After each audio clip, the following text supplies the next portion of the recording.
Okay, तो यहाँ तक हमने देख लिया। तो क्या क्या महान काम थे जो कि मोहम्मद बिन तुगलक करके रखे थे, राइट। ओके, अब देखने वाले हैं कि some of the sultans also imposed the jizya a tax on non Muslim subjects to grant them protection and exceptions from military service. क्या था देखो, तो पहले ज़माने में सपोज रूलर बन गया हमारा मुस्लिम। अगर रूलर मुस्लिम है तो उस रूलर जितना सारा जगह को ऑक्यूपाई करेगा तो उस पूरा एरिया को बोलेंगे ये मुस्लिम लैंड है। अगर ये मुस्लिम लैंड है तो उस एरिया में और कोई रिलीजन नहीं रह सकता। अगर रहना चाहोगे तो तुम्हें टैक्स देना पड़ेगा, ठीक है। तो ये उनका नहीं, मुसलमान टैक्स नहीं देंगे, बाकी जो रिलीजन वाले रहेंगे उस एरिया में उन्हें टैक्स देना होता था। चेंज करके रह गए तो फिर इसलिए तो बहुत सारे लोग चेंज कर लेते थे और मुस्लिम वालों का नंबर बढ़ता जा रहा था और हिंदू वालों का नंबर बढ़ता जा रहा था। वही तो चाहते थे अपने रिलीजन को बढ़ाना, राइट। ओके, तो इस हिसाब से तो कुछ सुल्तान इम्पोज मतलब टैक्स लगाना, लेवी, ठीक है। तो some of the sultan also impose jizya tax लगाते थे। व्हाट इज जिजिया, ये एमसीक्यू में आ सकता है। व्हाट इज जिजिया कल मैं पूछ सकती हूँ। A tax on non Muslim subject मतलब यहाँ पर कौन है, पीपुल, ठीक है। पीपुल सब्जेक्ट मतलब यहाँ पर कौन है, पीपुल, ठीक है, प्रजा, ठीक है। तो नॉन मुस्लिम लोगों के ऊपर एक टैक्स लगाया जाता था। क्यों, बोले कि अगर तुम हमारे एरिया में रहोगे तो हम तुम्हें प्रोटेक्शन नहीं देंगे जब तक तुम टैक्स नहीं दोगे। अगर तुम टैक्स दोगे तो तुम्हें प्रोटेक्शन मिलेगा और मिलिट्री सर्विस से तुम्हें एक्सेप्शन मिलेगा, ठीक है। Exception from military service, okay. Exception मतलब छूट, ठीक है। मिलिट्री सर्विस में नहीं दिया। एक मिनट, ठीक है।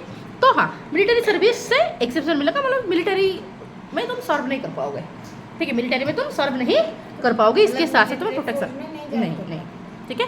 तो इन प्रैक्टिस रियलिटी में depending on the rulers this discriminatory tax, okay, ये जो टैक्स था ये तो डिस्क्रिमिनेटरी था ही। ऑब्वियसली रिलीजन के ऊपर बेस करके टैक्स अगर लगाया जाएगा तो ये तो डिस्क्रिमिनेटरी होगा ही, सबको इक्वली ट्रीट नहीं किया जा रहा है। मतलब डिस्क्रिमिनेटरी टैक्स जो है, ये जो टैक्स है ये कितना स्ट्रिक्टली इम्पोज किया जाएगा ये डिपेंड करता था रूलर के ऊपर, ठीक है। सपोज कोई रूलर पूरा कट्टर मुस्लिम हो गया तो पूरा इस टैक्स को पूरा स्ट्रिक्टली वो लागू करता था।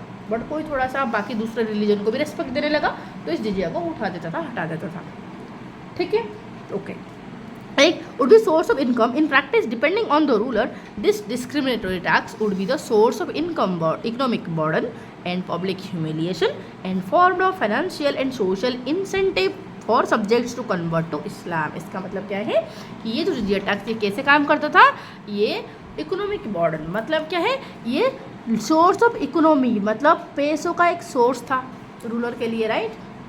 पैसों का सोर्स, क्योंकि पैसा इनकम करने का एक अच्छा मीडियम था। इसके साथ साथ लोगों को इंसल्ट करने का एक तरीका था, ह्यूमिलिएशन का मतलब इंसल्ट, ठीक है। लोगों को इंसल्ट करना था, मतलब जो नॉन मुस्लिम वाले अगर तुम टैक्स मांगोगे और टैक्स नहीं देंगे फिर बोलेंगे गरीब हो, जो प्रकार का है, मतलब डांट लेंगे, उन्हें मारेंगे, इस तरह इंसल्ट करते थे, ठीक है। और क्या है, ये फॉर्म है financial and social incentive for subject to convert to Islam. और ये जो चीज़ें हैं ये लोगों को इंसेंटिव की तरह काम किया कि इस्लाम को आओ। फॉर एग्जाम्पल कोई जिजिया टैक्स नहीं भर पा रहा है तो उसके लिए ऑप्शन है कि जिजिया टैक्स तुम्हें नहीं भराना पड़ेगा, जिजिया टैक्स तुम्हें नहीं भरना पड़ेगा और तुम मुस्लिम बन जाओगे, तो बन जाते थे, राइट। एक जो फाइनेंशियल या फिर सोशल इंसेंटिव की तरह ये काम करता था। सारा धर्म मुसलमान का अपना सारे लोग जो भी चाहता था, जो भी अपना जिजिया से बचना चाहता था तो वो मुसलमान बन जाता था, खत्म, ठीक है। तो वही तो चाहते थे, ठीक है। तो इस तरह जिजिया काम करता था, ठीक है, समझ आया। तो अगर जिजिया टैक्स के बारे में 2 मार्क का पूछा तो क्या लिखोगे, व्हाट वाज जिजिया टैक्स, तो लिखोगे कि jizya tax was on discriminatory tax put on या फिर levied on non Muslim subjects to grant them protection and exception from military service. Okay, ये रहा पॉइंट 1। पॉइंट 2 लिखोगे, in practice depending on the ruler this discriminatory tax would be a source of economy burden and public humiliation and was acting as a incentive for financial and social incentive for the people to convert to Islam। बोलो, कुछ बोला चाहते हो मैं कि tax हर दिन वो देते? हर दिन नहीं, पर्टिकुलर लाइक साल के एक बार या फिर 6 महीने में एक बार कलेक्ट किया जाता था, ठीक है। कितना लेते थे? या फिर ओके, ये तो कलेक्ट करते थे। इसके साथ साथ बेटा ये तो 1/6 को फिक्स नहीं था बेटा, कोई रूलर उसे 1/6 लगाता था, कोई रूलर उसे लाइक 1/6 मतलब किसका 1/6 उनका इनकम का, ठीक है। फॉर एग्जाम्पल उसे कुछ औना में बोलते थे या फिर कुछ कॉइन, ठीक है, बोलेंगे 4 गोल्ड का कॉइन दो या फिर 5 गोल्ड का कॉइन दो, इस तरह, ठीक है। तो इस तरह लगाते थे। फिर ओके, क्या मैं बोलने वाली थी, हाँ, तो जिजिया तो लगाते थे, उसके साथ साथ तीर्थकर मतलब एक यही तीर्थकर था, आई थिंक, हाँ यही तीर्थकर था, जिजिया नहीं, हाँ यही था, तीर्थकर यही था। क्या था, जब भी फॉर एग्जांपल आज हम हमारा मंदिर को बिना टैक्स देके घूमने जाते थे, राइट, घूमने जाते हैं जहाँ चाहे हम बिना टैक्स के हम घूमने जाते हैं। बट तब अगर कोई हिंदू या फिर कोई भी नॉन मुस्लिम पर्सन अपना रिलीजियस प्लेस को घूमना चाहता था तो उसे एक पर्टिकुलर टैक्स देना होता था। तो मंदिर के सामने एक कुछ लोग बैठते थे मुस्लिम वाले और टैक्स मांगते थे। अगर तुम टैक्स दिया तो अलाउ करते थे जाने के लिए, नहीं तो अलाउड नहीं था, ठीक है। हाँ, तो डिसएडवांटेज था ऑब्वियसली मुस्लिम वालों के लिए एडवांटेज है, बट हमारे लिए तो ये डेफिनेटली डिसएडवांटेज है। हाँ, अगर हम हिंदू का मस्जिद जाए तो टैक्स लेते थे? हिंदू को तो मस्जिद में तो अलाउड ही नहीं था। हाँ, नहीं था ना, था, जा सकते हो। क्यों? क्योंकि तो इंसेंटिव की तरह काम करता था ना। तो मुस्लिम मस्जिद आ सकते हो, तो मुसलमान बन सकते हो। ओके बरुला, बोलो गंगोत्री। मैम अगर कोई हिंदू टेम्पल को जाना चाहते तो उनको भी टैक्स देना पड़ता है। हाँ वही तो, हिंदू को ही मंदिर को जाने के लिए, बुद्धिस्ट को बुद्धिज्म का प्लेस को जाने के लिए उन्हें टैक्स देना होता था, उनका अधिकार ही नहीं था भाई। अगर कोई मुस्लिम इंसान हिंदू टेम्पल को जाए तो वो तो जा सकते थे, उनके ऊपर कोई टैक्स नहीं था, ठीक है।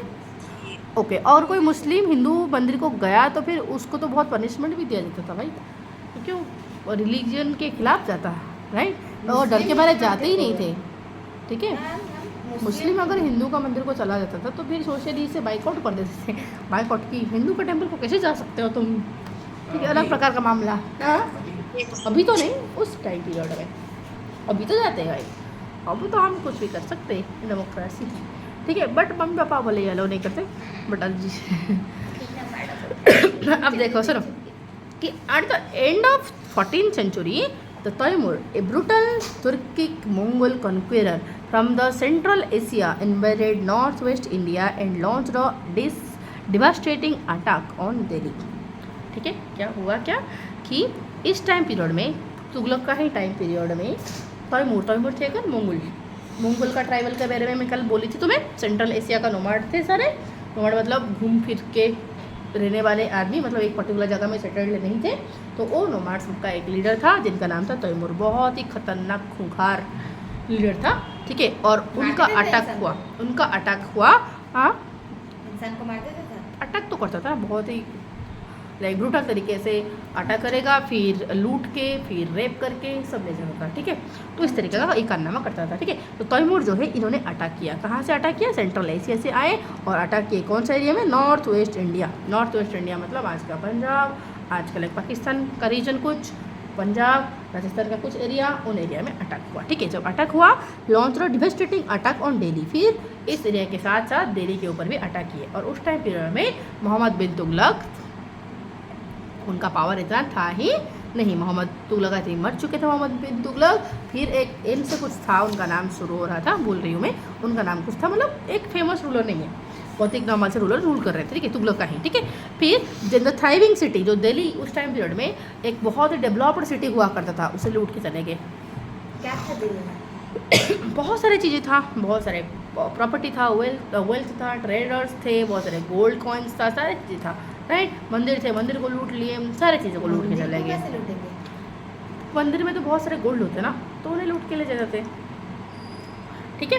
अब launch devastating attack on Delhi and then of thriving city आज ही रोड इन हिज मेमोरी मतलब ए डॉक्यूमेंट जो कि मेमोरी में लिखा जाता है, किसी चीज़ को याद करते हुए लिखा जाता है, तो उस किताब को हम बोलते हैं मेमोरी, ठीक है। तो उस किताब में उन्होंने लिखा है कि टू फोल्ड ऑब्जेक्टिव, मतलब दिल्ली अटैक के पीछे उनका 2 ऑब्जेक्टिव था, 2 एम था। क्या एम था, why did Timur attack Delhi, तो 2 एम था। क्या था, एक तो है कि war with the infidels and to gain something by plundering the wealth of the infidels. इसका मतलब एक तो इन्फिडेल मतलब कौन है, उनके इन्फिडेल्स के अगेंस्ट में वार करना। इन्फिडेल मतलब हर वो नॉन मुस्लिम जो कि मुस्लिम रिलीजन को एक्सेप्ट नहीं करता, ठीक है, वो सारे उनके लिए इन्फिडेल है, समझ आए? तो इन्फिडेल मतलब हर नॉन मुस्लिम के ऊपर अटैक करना, रिलीजन को स्प्रेड कराना और अटैक करके जो सारे प्रॉपर्टी होगा उसे लूट के चले जाएगा। क्रिश्चियन तो प्रॉपर्टी, यस प्रॉपर्टी लेना, इसके साथ साथ रिलीजन स्प्रेड कराना, रिलीजन को स्प्रेड कराना, ये दो मेन एम थे। इन्फिडेल का डेफिनेशन यहाँ पर दिया है, क्या दिया है कि literally someone who does not share of faith particularly of a given religion. For example उनका गिवन रिलीजन क्या था? इस्लाम रिलीजन। तो वो ऐसे पर्सन जो इस्लाम रिलीजन में बिलीव नहीं करता था वो सारे उनके लिए इन्फिडेल है। समझ आए? तो for medieval Christianity infidels were Muslim और pagans for medieval Islam infidels were Christians और in the context of India Hindus Buddhist और जॉइनिस्ट। इसका मतलब क्या है? For medieval Christianity infidels were Muslims और पागन्स, ठीक है। For medieval Islam infidels were Christians in the context of India. Okay, देखो जो मिडिएवल टाइम पीरियड ये सिर्फ इंडिया में तो नहीं था, ये यूरोप में भी था और ये इंडिया में भी था। अगर यूरोप का कॉन्टेक्स्ट में हम सोचे तो कि उनके लिए इन्फिडेल कौन है? मुस्लिम है, क्योंकि उनका मेजोरिटी रिलीजन क्रिश्चियन है, वो चाहते थे अपना क्रिश्चियन रिलीजन को स्प्रेड करें। ओके, बट मिडिएवल जो मुस्लिम है, मुस्लिम वालों जिस एरिया में मुस्लिम वाले रूल करते थे उनके लिए इन्फिडेल कौन है? उनके लिए इन्फिडेल क्रिश्चियन है। क्रिश्चियन वालों के लिए इन्फिडेल मुस्लिम है, मुस्लिम वालों के लिए इन्फिडेल क्रिश्चियन है। रुक ना, बोलने तो जा रही हो।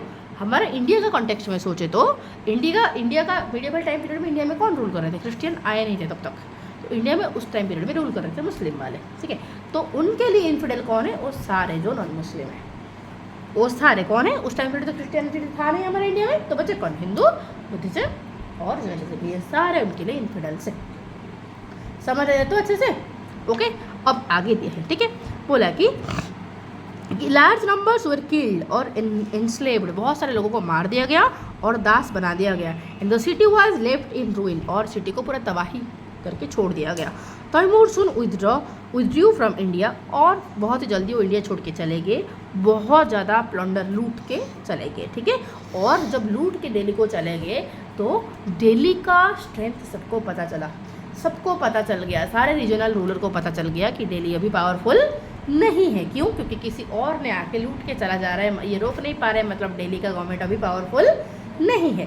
तो सोचो, जब सेंट्रल गवर्नमेंट वीक हो जाएगा और रीजनल जो राजा होंगे वो तो सेंट्रल गवर्नमेंट को डर के मारे और रूल कर रहे होंगे उनका अंडर, अगर ये वीक पड़ गया, ये खुद को डिक्लेयर नहीं कर देंगे इंडिपेंडेंट, खुद को बोल देंगे तुम करो, हम नहीं जानते, हम खुद राजा है, बोल देंगे। वही सिमिलर हुआ, ठीक है पूरा। तो इन द आफ्टर मैथ उसके बाद फिर आए दिल्ली वाले वीक पढ़ते जा रहे थे, दिल्ली के उनके बाद आया सईद डायनेस्टी आया, फिर लोधी डायनेस्टी आया, ये धीरे धीरे क्या हुआ? आफ्टर मतलब उसके बाद, आफ्टर दैट, ठीक है। आफ्टर दैट इवेंट क्या हुआ? आफ्टर मैथ मतलब आफ्टर दैट इवेंट क्या हुआ? द लोधीज इमर्ज्ड, दिल्ली में लोधी डायनेस्टी इमर्ज हुआ, ठीक है। लोधी डायनेस्टी का टाइम पीरियड में थोड़ा सा फिर से, जो कि दिल्ली सुल्तानेट का लास्ट डायनेस्टी था, फिर थोड़े समय के लिए वो एक्सपांड करना शुरू किया, फिर इतना ज़्यादा नहीं कर पाया, फिर ख़त्म, ठीक है। By then however its territory had strong considerably in the face of increasing resistance from other states and kingdom from within India. इसका मतलब क्या था कि जब पता चला ये दिल्ली का सेंट्रल गवर्नमेंट पावरफुल नहीं है, दिल्ली सुल्तानेट पावरफुल नहीं है, तब रीजनल गवर्नमेंट क्या हुआ? रीजनल सारे किंगडम क्या हुए? अपना इंडिपेंडेंट डिक्लेयर करने लगे और धीरे धीरे दिल्ली सुल्तानेट से इंडिपेंडेंट होने लगे। और दिल्ली सुल्तानेट जब जो कभी इतना बड़ा एरिया में रूल कर रहा था, लोधी का टाइम पीरियड में सिर्फ इतना एरिया में लिमिट हो गया, रह गया, सिर्फ इतना एरिया लोधी के अंडर में था। समझ? बाकी सारे रीजन में रीजनल किंगडम रूल करने लगे। What it? हाँ बोलो। तो अभी तक यहाँ से तुम्हें समझ आ गया कि दिल्ली सुल्तानेट कैसे पूरा एक्सटेंड किया, किस किस के टाइम पीरियड में एक्सटेंड किया? अलाउद्दीन खिलजी का टाइम पीरियड में और मोहम्मद बिन तुगलक का टाइम पीरियड में बहुत ज़्यादा एक्सटेंड किया। फिर इसके बाद धीरे धीरे डाउनफॉल होना शुरू हो गया, ठीक है। जब शुरू हो गया तो डेफिनेटली जब दिल्ली सुल्तानेट जब एक्सपांड करने के लिए कोशिश कर रहे थे, तब तो फिर बहुत सारा रेजिस्टेंस इन्होंने भी सहा होगा, इन्होंने भी फेस किया होगा।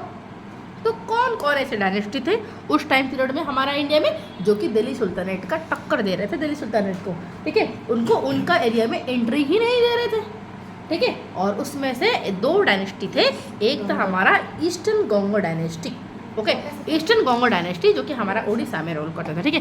अंगो बंगो कलिंग, ठीक है। हाँ, इसका मतलब क्या, कलिंग मतलब उड़ीसा और बंगो मतलब बंगाल, वेस्ट बंगाल, अंग मतलब आंध्र प्रदेश, ये तीनों एरिया में रूल कर रहे थे, ठीक है। अब आगे चले तो अरे रुकना throughout its resistance to the Delhi sultanate को कौन कौन रजिस्ट किया कि throughout its rule Delhi sultanate face resistance from many quarters मतलब फ्रॉम मेनी फ्रंट्स, ठीक है। तो बहुत सारा फ्रंट से, अलग अलग डायरेक्शन से, अलग अलग एरिया से रेजिस्टेंस हुआ दिल्ली सुल्तानेट के अगेंस्ट में। While many kingdom fail into its net, बहुत सारा किंगडम दिल्ली सुल्तानेट का चपेट में आ गए, राइट। दिल्ली सुल्तानेट ने कैप्चर कर लिया और मिला लिया अपने किंगडम में, अपने एम्पायर में, but it failed to subdue eastern Ganga kingdom, Ganga dynasty को हरा नहीं पाया था, ठीक है। तो जो कि कलिंग में रूल कर रहा था, which includes present day Orissa, part of Bengal and Andhra Pradesh, ठीक है। तो इन एरिया में ईस्टर्न गोंगो डायनेस्टी रूल कर रहा था। तो one of its ruler in the mid 13th century was Narasimhadeva first, also spelled Narasimhadeva. Okay, ये जो हमारा ईस्टर्न गोंगो डायनेस्टी है, इसका फाउंडर कौन थे? इसका फाउंडर थे अनंत बर्मन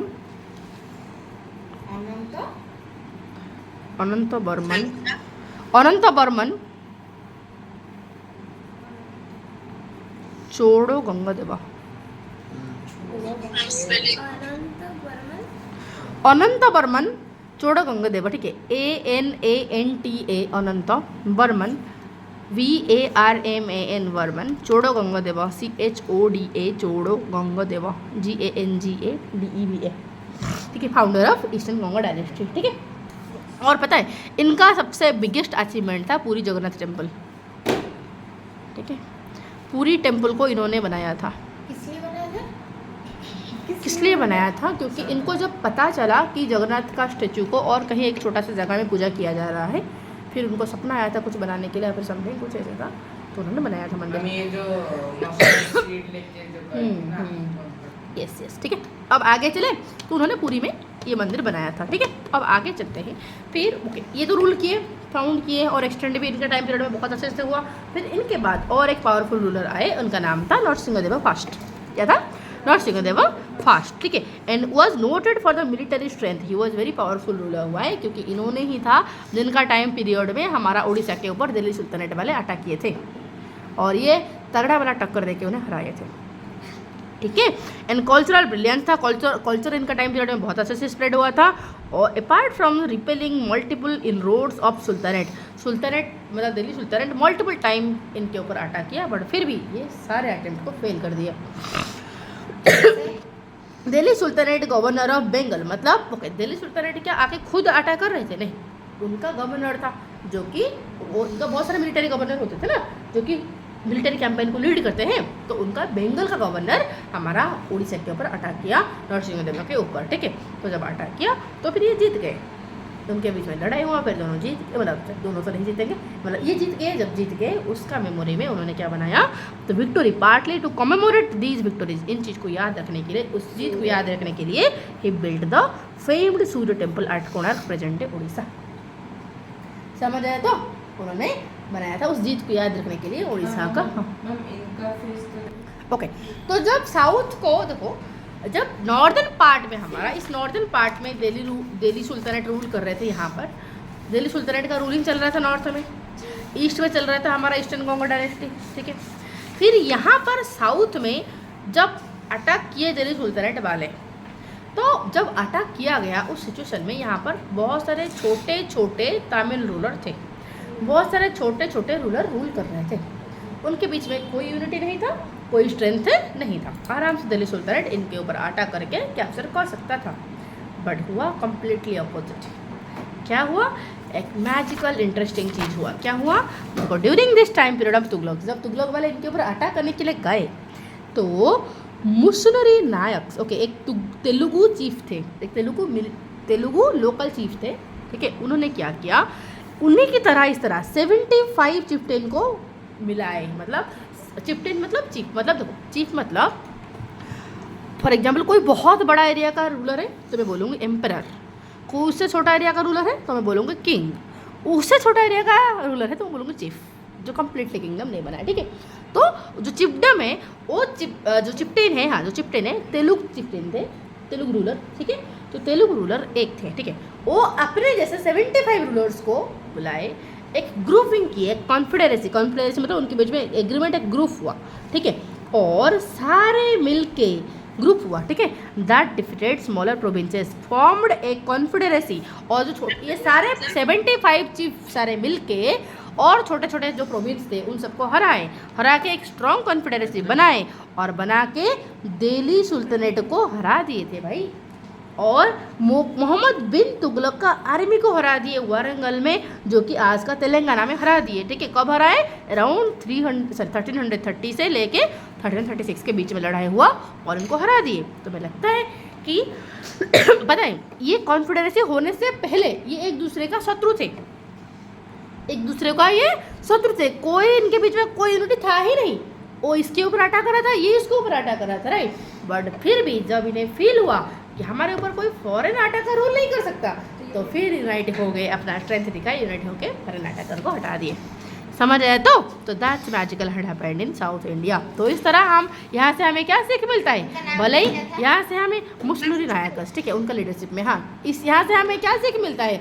यहाँ से हमें सीख मिलता है भले ही हम इंडियन के बीच में कितना भी लड़ लें, बट बाहर से अगर पाकिस्तान या फिर और कोई आया तो फिर उसे फटाके मारना ही होगा हमें, राइट। ये हमारा हिस्ट्री हमें सिखा रहा है। कोई फॉरेन रूलर आके हमारे ऊपर रूल नहीं कर सकता।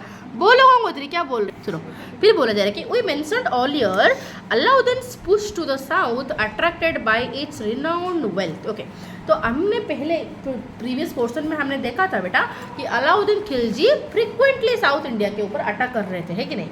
और उनका सेनापति कौन थे जो हेल्प कर रहे थे? मलिक काफूर, हाँ थे ना, मलिक काफूर उनका जनरल थे, मिलिट्री कमांडर थे। अरे था रे भाई, मलिक काफूर पूरा क्लियरली लिखा गया है, भूल रहे हो सारे भूल जाओ, ठीक है। कल ही तो मैं तुम्हें पढ़ाई थी। ओ भाई, यहाँ पर क्या लिखा है? यहाँ पर क्या लिखा है? मैं तुम्हें ये नहीं बोला हूँ, मलिक काफूर में नहीं बोली हूँ। ये वाह, पेज नंबर 26 में मलिक काफूर का लीडरशिप में अलाउद्दीन खिलजी जो साउथ इंडिया के ऊपर फ्रिक्वेंटली अटैक कर रहे थे, उनका जनरल मलिक काफूर बहुत ज़्यादा हेल्प किए थे साउथ इंडिया में उनका एक्सटेंशन करने के लिए, मतलब उनका एम्पायर को बढ़ाने के लिए, ठीक है। कि एट द टाइम जब साउथ इंडिया के ऊपर अलाउद्दीन खिलजी अटैक कर रहे थे, उस टाइम पीरियड में देखो, मैं अभी तक हमने देखा कि जब तुगलक अटैक कर रहे थे, जब तुगलक अटैक कर रहे थे तब हमारा ईस्टर्न गंगो डायनेस्टी आ गए, फिर हमारा जो 75 का जो कॉन्फेडरेसी आ गया रजिस्ट करने के लिए। बट इससे पहले थे खिलजी डायनेस्टी, तो खिलजी वाले भी साउथ इंडिया के ऊपर अटैक कर रहे थे कंटिन्यूसली, कर रहे थे कि नहीं? तो उस टाइम पीरियड में कोई नहीं था, क्या था? कौन था? ये डायनेस्टी, होयसल डायनेस्टी था। कौन सा था? होयसल डायनेस्टी था, ठीक है, होयसल डायनेस्टी। हाँ बोलो, बोला गया कि at the time the Hoysalas ruled parts of southern India. जब ये अटैक करने वाले थे, मतलब अटैक कर रहे थे, अलाउद्दीन खिलजी जब अटैक कर रहे थे, उस टाइम पीरियड में साउथ इंडिया का कुछ हिस्सा में होयसल वाले रूल कर रहे थे, जो कि आज का कर्नाटका है। समझ आए? तो और जब अटैक कर रहे थे तो होयसल वाले फेंडेड ऑफ सेवरल अटैक्स, बहुत सारा अटैक्स फेल कर दिए दिल्ली सुल्तानेट का, ठीक है, एंट्री दिए ही नहीं दिल्ली सुल्तानेट को। बट बार बार जब अटैक हुआ तो होयसल वाला का डायनेस्टी वीक पड़ गया। बार बार अगर लड़ाई लड़ा जाएगा तो वेल्थ खत्म हो जाएगा, सारे प्रॉपर्टी खत्म हो जाएगा, सारे खाना पीना एवरीथिंग तो जाएगा ना, है कि नहीं? तो जिस वजह से होयसल डायनेस्टी वीक पड़ गया, ठीक है। और अंदर ही अंदर, मतलब उन्हीं का ही लोगों के अंदर इंटरनल कॉन्फ्लिक्ट हो गया, सेनापति के मिनिस्टर्स के बीच में झगड़ा हो गया, लड़ाई हो गया, इस तरह होकर और यूनिटी रहा नहीं। यूनिटी ना रहने की वजह से होयसल डायनेस्टी डिक्लाइन हो गया अराउंड मिड 14th सेंचुरी के टाइम पीरियड में, ठीक है। ओके, जब होयसल खत्म हुआ, ओके, उस टाइम पीरियड में खिलजी के बाद कौन सा डायनेस्टी आया? तुगलक आया। फिर तुगलक बढ़ा, तो तुगलक जब बढ़ता गया होयसल डायनेस्टी वीक पड़ता गया, राइट। ओके, तो फिर उस टाइम पीरियड में तुगलक फिर डिक्लाइन हुआ। जब तुगलक डिक्लाइन हो रहा था, तुगलक का पावर डिक्लाइन हो रहा था, उस टाइम पीरियड में रीजनल किंगडम पावर को आए, बोले कि तुम कौन हो, हम नहीं जानते, हम खुद राजा है कि नहीं? तो बहुत सारे इस तरह साउथ इंडिया में किंगडम इमर्ज हुए, खुद को इंडिपेंडेंट डिक्लेयर कर दिए। उसमें से एक किंगडम था विजयनगर, दूसरा था बहामनी। उसमें से एक था विजयनगर और दूसरा था बहामनी। और जब विजयनगर एम्पायर हमारा इमर्ज हुआ, उस टाइम पीरियड में होयसल पूरा डिक्लाइन में था, और विजयनगर एम्पायर गया, होयसला को कैप्चर कर दिया, खत्म, होयसला का एरिया को ले लिया। समझ आए तो? हाँ नहीं, हाँ तब कृष्णदेव राय थे 14th century, right, 14th century, mid 14th century, yes yes yes yes, ठीक है।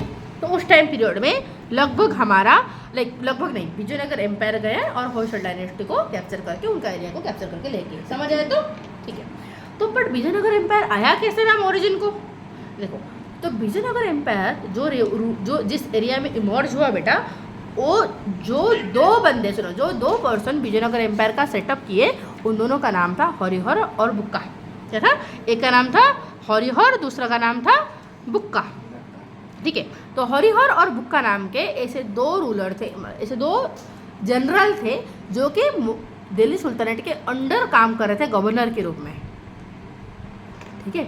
गवर्नर के रूप में दिल्ली सुल्तानेट के अंडर काम कर रहे थे, वो सारे गवर्नर थे दिल्ली सुल्तानेट के अंडर, मतलब दिल्ली सुल्तानेट उस एरिया को रूल कर रहा था इनके through, right. But Delhi sultanate जैसे लो पावर को आया, ये बोले कि हम गवर्नर और तुम्हारा नहीं है, हम खुद रूलर है, तो खुद इंडिपेंडेंट डिक्लेयर किए और विजयनगर एम्पायर सेटअप हुआ। समझ आया तो? इस तरीके से हरिहर और बुक्का फाउंडेड विजयनगर एम्पायर। ओके, ये जो होयसला का क्या डायनेस्टी है, सो होयसला डायनेस्टी कहाँ से आया? देखो, होयसला डायनेस्टी है बेटा, ये होयसला डायनेस्टी के बारे में एक स्टोरी है। क्या स्टोरी है? कि एक कन्नड़ फोकलोर में कहा गया है कि ए यंग मैन थे जिनका नाम था सालव, जिनका नाम था साला या सालव, पता नहीं क्या था, ठीक है, जो भी था, ठीक है। तो ये साला नाम के होयसला, ठीक है, मतलब होयसला तो नहीं, साला नाम के एक यंग मैन था, ओके, जो क्या किया, अपने गुरु को बचाने के लिए शेर के साथ लड़ पड़े, ठीक है। हाँ, शेर मतलब ये लायन के साथ लड़ पड़े, ठीक है। और कन्नड़ में इस शेर को लड़ाई करना मतलब स्ट्राइक करने को बोलते हैं होय। क्या बोलते हैं? जो होय और साल ने किए ये काम, तो होय साल मिलके इस डायनेस्टी का नाम पड़ा होय साल। तो होय साल डायनेस्टी बोली, सुनो, अभी मैंने तो अभी भी बोली कि उस जब दिल्ली सुल्तानेट वीक पड़ा तब विजयनगर एम्पायर इमर्ज हुआ, तब और एक एम्पायर बोली बहामनी एम्पायर इमर्ज हुआ, ठीक है। बहामनी का जो रूलर थे वो भी दिल्ली सुल्तानेट के अंडर गवर्नर के रूप में काम कर रहे थे, वो भी खुद को डिक्लेयर कर दिए इंडिपेंडेंट। इस तरह बहामनी एम्पायर भी बना, जस्ट विजयनगर नीचे और बहामनी ऊपर, ठीक है। विजयनगर एम्पायर यहाँ पर दिया भी होगा, हाँ ये देखो ये मैप में दिया है, यहाँ पर बना विजयनगर एम्पायर और ऊपर बना हमारा बहामनी एम्पायर। ये जो पूरा देख रहे हो ये बहामनी एम्पायर है, ठीक है, समझ लो। पूरा ये जो पोर्शन, पूरा ये पोर्शन बहामनी एम्पायर, पूरा ये पोर्शन बहामनी एम्पायर, ठीक है। लेटर ऑन बहामनी फिर 5 हिस्सा में डिवाइड हुआ, फिर एक का नाम था बेरार, अहमदनगर, बीजापुर, बिदर और गोलकुंडा। इस तरह बिहार से बिहार है? नहीं, बिहार तो ऊपर है नॉर्थ में, ठीक है। समझ आया तो? ये बहामनी किंगडम इमर्ज हुआ, बहामनी और विजयनगर किंगडम ये साउथ इंडिया में इमर्ज हुआ, ठीक है।